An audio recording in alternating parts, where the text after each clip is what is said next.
गोर लगै छी। हम चमचम मैथिली गीत में अहाँ समस्त मिथिलावासी के स्वागत करै छी। तो आइ हम एगो मूड़न के बाबा गीत कहै छी। तो बहुत लोग हमरा से कहलथि जे मूड़न में बाबा के गीत केहन होइ छै, उपनयन में केहन होइ छै।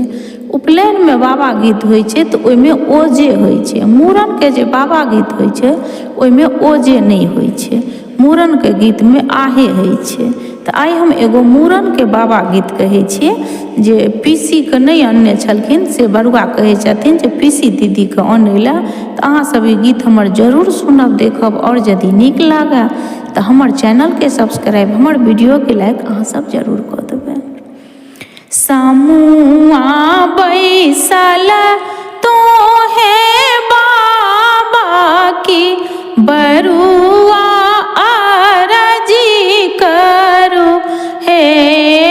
सामुआ बैसल तो है बाबा की बरुआ अरजी करो है।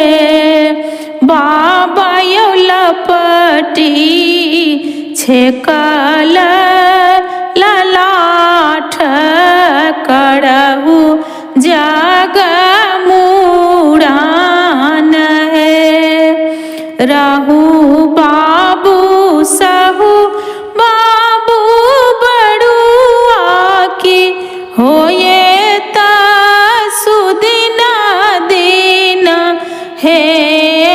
रहु बाबू सहु बाबू बड़ुआ की होए त सुदिन दिन है।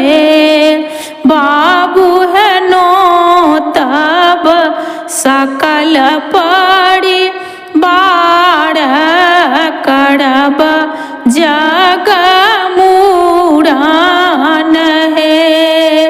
बाबू हो नो तब सकल पड़ी बाड़ करब जग मूड़न है।